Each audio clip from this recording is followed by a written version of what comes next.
Assalamualaikum warahmatullahi wabarakatuh. Selamat pagi, salam sejahtera untuk kita semua. Perkenalkan, nama saya Dwi Purnomo, STMA, dosen tetap Program Studi Arsitektur Fakultas Teknik Universitas Madako Toli-Toli. Latar belakang pendidikan S1 saya adalah arsitektur dan S2 adalah desain kawasan binaan. Pada kesempatan ini, izinkan saya menjelaskan terkait salah satu mata kuliah yang saya ampu pada program studi arsitektur, yaitu Studio Perancangan Arsitektur 1 untuk mahasiswa semester 1 dengan bobot 4 SKS. Teknik pengajaran yang saya gunakan pada proses pembelajaran adalah DIA, yaitu Delivery, Interaction, dan Assessment. Di mana Delivery menjelaskan apa yang dibawakan dalam materi perkuliahan yang saya ampu, sedangkan Interaction menjelaskan bagaimana saya menjalin interaksi dengan mahasiswa dalam proses pembelajaran. Dan Assessment menjelaskan tentang bagaimana saya mengukur penilaian kinerja mahasiswa secara objektif di kelas. Selanjutnya, saya akan menjelaskan deskripsi mata kuliah, kemampuan yang diharapkan, dan juga metode pembelajaran yang digunakan pada mata kuliah Studio Perancangan Arsitektur ini. Studio Perancangan Arsitektur 1 merupakan kuliah dasar perancangan arsitektur bersifat aplikasi atau praktek berupa simulasi-simulasi komprehensif, kegiatan pembuatan konsep arsitektur. Transformasi konsep ke dalam perencanaan dan perancangan arsitektur, serta proses perencanaan dan perancangan arsitektur untuk menghasilkan desain bangunan yang sederhana dengan masa tunggal pada lahan yang ideal. Selanjutnya, saya akan menjelaskan mengenai materi pembelajaran yang saya berikan selama 14 kali pertemuan tatap muka maupun tatap maya dalam satu semester. Di antaranya adalah pertama, analisis konsep fungsional, peruangan dan tapak, analisis arsitektural, struktur bentuk dan utilitas, merancang wadah kegiatan dengan fungsi tunggal berdasarkan konsep peruangan, konsep tapak, konsep struktur, konsep bentuk bangunan, serta utilitas. Penerapan konsep perancangan ke dalam desain berupa block plan, site plan, dena, potongan bangunan melintang dan memanjang, tampak bangunan, detail arsitektur, interior, dan eksterior. Untuk capaian yang diharapkan pada mata kuliah ini, yang pertama itu ada mampu mendeskripsikan latar belakang, permasalahan, tujuan, sasaran, dan metode penyelesaian masalah, meninjau referensi pustaka, data non-fisik, data fisik, serta batasan bangunan yang akan dirancang. Capaian yang kedua yaitu mampu menganalisis konsep dalam sebuah transformasi desain pada fungsi bangunan, peruangan dan tapak, struktur konstruksi, bentuk bangunan, dan utilitas. Untuk capaian yang ketiga, yaitu mampu mengaplikasikan rumusan konsep ke sebuah rancangan bangunan mulai dari desain block plan, side plan, denah, potongan melintang dan memanjang, tampak bangunan, detail arsitektur, interior, dan eksterior. Untuk capaian yang keempat, mampu mengkomunikasikan gagasannya secara grafis, tulisan, verbal, serta menjunjung tinggi nilai etika dan sikap. Sebagaimana yang telah saya sampaikan di awal video terkait teknik pembelajaran yang saya gunakan adalah menggunakan metode DIA. Berikut adalah penjelasan dari masing-masing bagian pembelajaran DIA tersebut. Yang pertama, untuk delivery, dalam penyampaian materi saya menggunakan beberapa acuan buku referensi untuk mata kuliah Studio Perancangan Arsitektur 1. Buku utama yang saya gunakan adalah Data Arsitektur Jilid 1 dan 2 oleh Ernest Nover. Dan buku kedua adalah buku Site Analysis oleh Edward T. White dan buku-buku penunjang lainnya. Media pembelajaran yang saya gunakan saat ini adalah menggunakan media visual dengan berbagai macam teknologi, yang salah satunya adalah proyektor. Kemudian media pembelajaran lain adalah website e-learning Umada, Siakat milik Umada, dan Google Classroom. Metode pembelajaran yang kedua adalah interaction atau interaksi, di mana proses interaksi pada mata kuliah Studio Perancangan Arsitektur ini adalah evaluasi tugas melalui pemaparan progres objek tugas yang diberikan pada mata kuliah ini. Sedangkan untuk teknik pembelajaran sebagai metode yang terakhir dari DIA ini adalah assessment atau penilaian. Di awal pertemuan saya selalu menjabarkan skema pembobotan komponen nilai, di mana komponen nilai ini terdiri dari kehadiran, tugas, UTS, dan UAS. Di mana bobot nilai kehadiran yaitu sebesar 10%, bobot nilai tugas sebesar 60%, dan bobot UTS ataupun UAS sebesar 40%.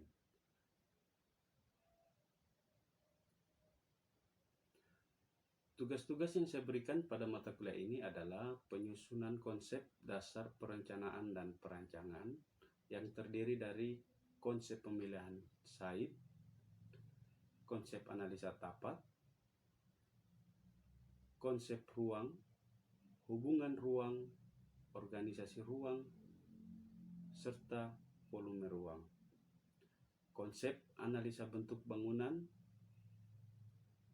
konsep struktur, konsep utilitas, dan konsep penataan ruang luar. Selanjutnya, implementasi konsep dasar perencanaan dan perancangan ke dalam sebuah desain berupa gambar block plan, gambar side plan, gambar denah, gambar potongan melintang dan memanjang, gambar tampak, baik itu tampak depan, tampak samping, dan tampak belakang, detail arsitektur, gambar interior, dan eksterior. Untuk ujian akhir semester berupa presentasi karya perancangan arsitektur oleh masing-masing mahasiswa. Berikut adalah cuplikan perkuliahan pada mata kuliah Studio Perancangan Arsitektur 1. Selamat pagi, salam sejahtera untuk kita semua. Selamat datang. Kita ketemu lagi di mata kuliah Studio Perancangan Arsitektur 1. Ya. Dalam mata kuliah ini, buku referensi yang kita gunakan, yang digunakan untuk mata perkuliahan kita, yaitu ada Arsitektur Data, Jilid 1-2 oleh Ernest Nover. Yang kedua ada Site Analysis, Edward T. White.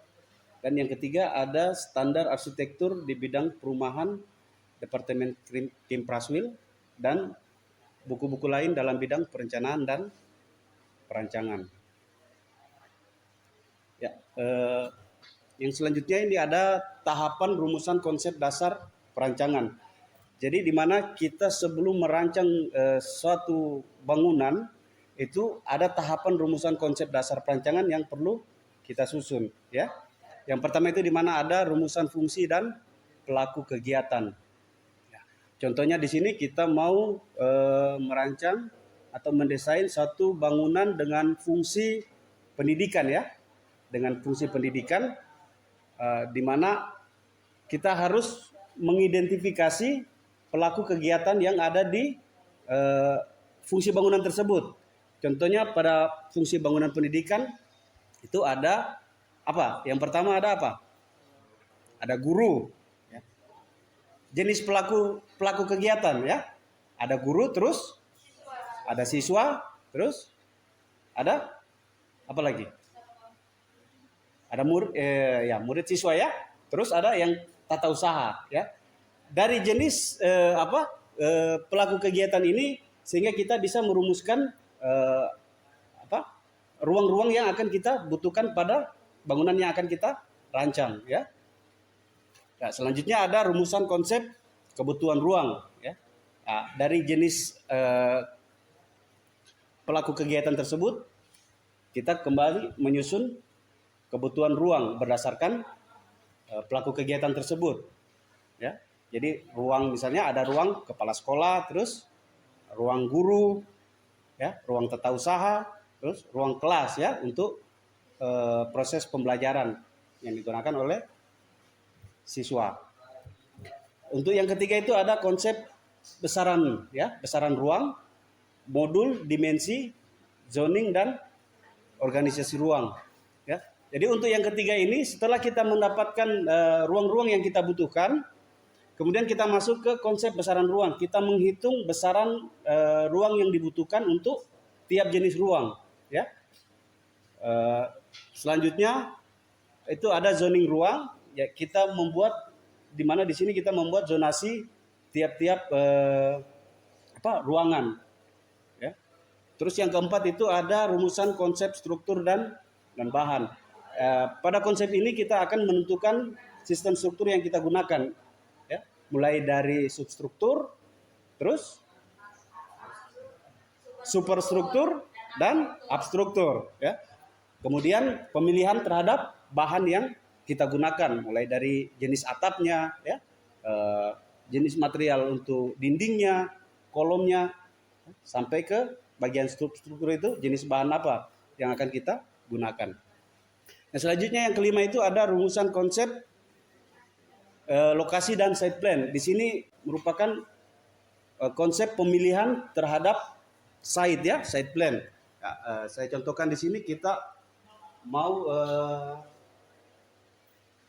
membuat konsep site plan. Itu yang pertama itu kita harus menentukan tujuan, ya. Tujuan ini dimaksudkan bangunan apa yang akan kita rencanakan, ya.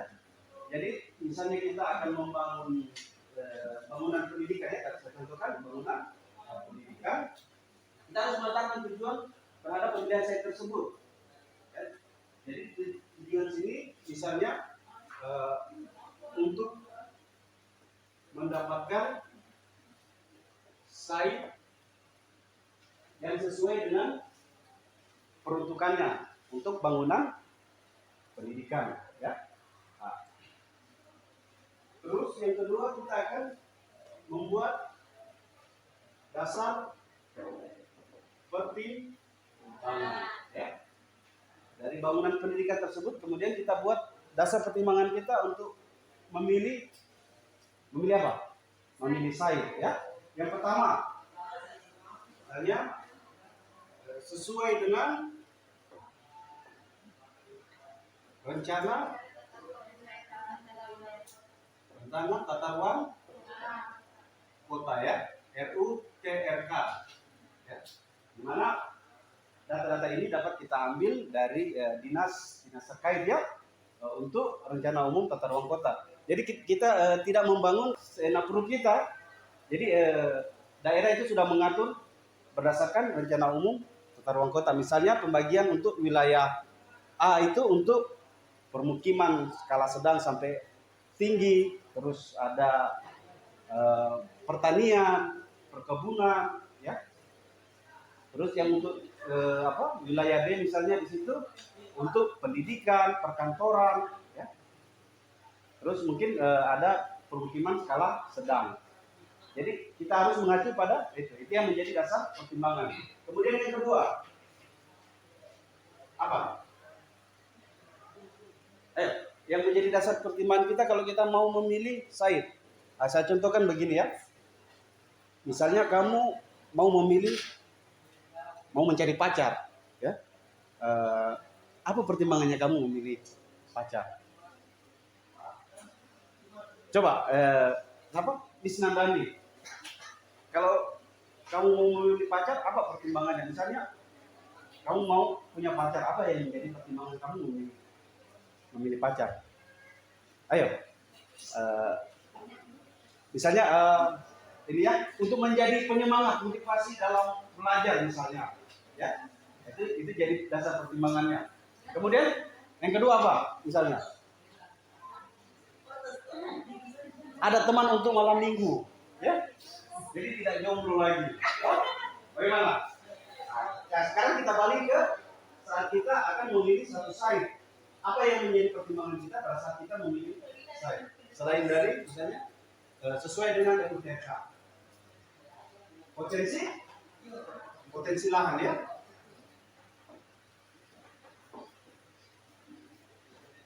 Kemudian yang ketiga,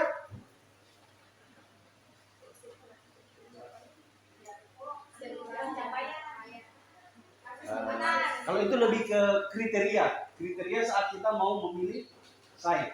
Ini dasar pertimbangannya. Dasar pertimbangan pada saat kita akan memilih site.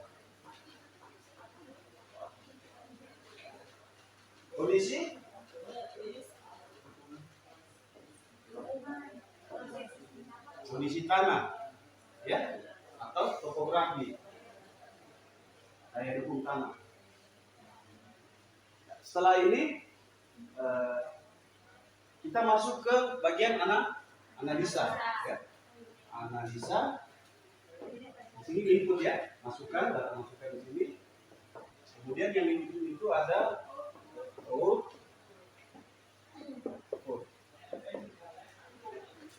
Yang kita analisa di sini lokasi yang site yang telah kita survei. Jadi kita buat beberapa alternatif site yang akan kita pilih.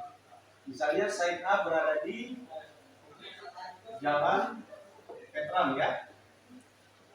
Ini alternatif 1. Terus alternatif 2 site-nya berada di Jalan Anoa misalnya, ya. Alternatif 2. Terus alternatif ketiga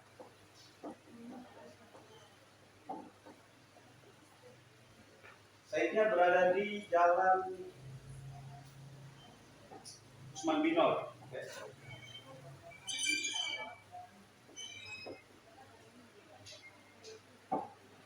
Dari ketiga alternatif ini kita melakukan survei ya. Survei terhadap kondisi existing tiap-tiap site dari ketiga alternatif ini. Misalnya untuk jalan site yang berada di Jalan Veteran ya, kondisi existing itu dia di sini berada dekat dengan sarana penunjang dan bla bla. Kita buatkan deskripsinya berdasarkan hasil survei di lapangan. Ya. Kemudian kita menetapkan kriteria pemilihan site ya. Kita menetapkan kriteria pemilihan site. Yang pertama apa? Yang menjadi kriteria kalau kita mau memilih site. Apa yang pertama? Jaringan listrik. Ya. Terus apa lagi? Yang kedua, misalnya jaringan air bersih. Yang ketiga, drainase.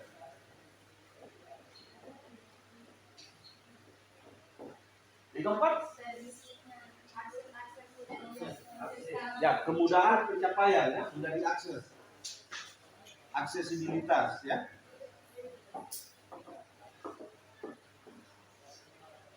Yang kelima, misalnya kita buat 5 kriteria untuk pemilihan site. Apa lagi? Kalau kita mau memilih site, kalau kita balik lagi kembali ke pada saat kamu mau memilih pacar atau apa ya, kamu akan mempunyai standar atau kriteria. Misalnya pintar atau smart, ya, berjilbab, apa lagi? Nah, itu kan yang menjadi kriteria. Nah, sekarang kalau terhadap site seperti apa? Ya, view. Ya. Apa lagi?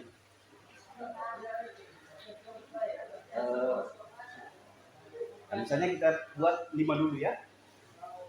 Jadi semakin banyak kita membuat satu kriterianya, akan terfokus site yang akan terpilih itu lebih ini ya, lebih baik lagi.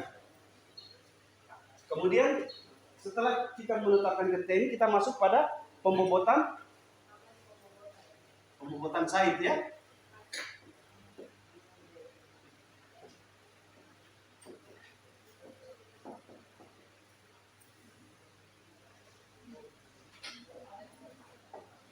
Di sini ada alternatif 1, alternatif 2, alternatif 3, kemudian ada kriteria 1, 2, 3 dan seterusnya. Nah, di sini ada jumlah total ya, jumlah total. Terus ada persen. Kemudian setelah itu kita akan melakukan penilaian terhadap tiap-tiap alternatif. Misalnya untuk poin yang pertama ya, poin 1 itu untuk apa? Tidak memenuhi misalnya, atau kurang baik ya, kurang baik. Terus poin 3 untuk yang baik. Terus poin 5 ya, kita ambil yang gantinya, sangat baik.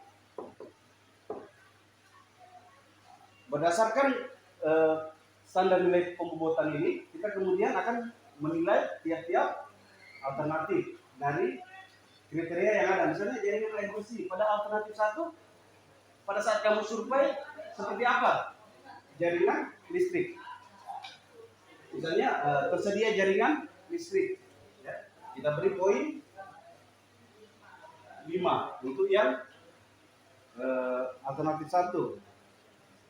Untuk yang alternatif 2, misalnya untuk jaringan listrik jauh agak keluar karena site mungkin berada di lorong atau apa, sehingga mungkin di sini penilaiannya jadi kurang baik ya, atau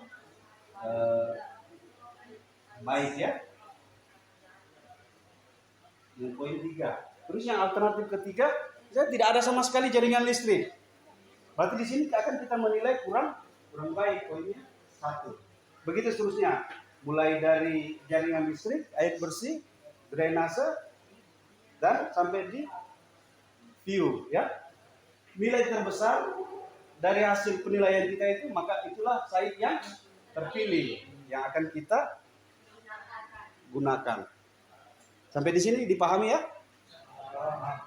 Ada yang mau ditanyakan terkait pemilihan site? Ya, kita lanjut ya. Untuk yang kedua kita masuk ke rumusan konsep building performance. Jadi di sini adalah ungkapan bentuk dari satu bangunan. Ya. Ini biasanya kita akan menggunakan konsep analisa bentuk. Ya. Ada teori dari arsitek terkemuka itu yang biasanya sering kita gunakan form follow function. Jadi bentuk mengikuti fungsi, atau ada juga function follow form. Ya. Fungsi mengikuti bentuk. Dan kemudian yang ketiga itu ada yang selanjutnya itu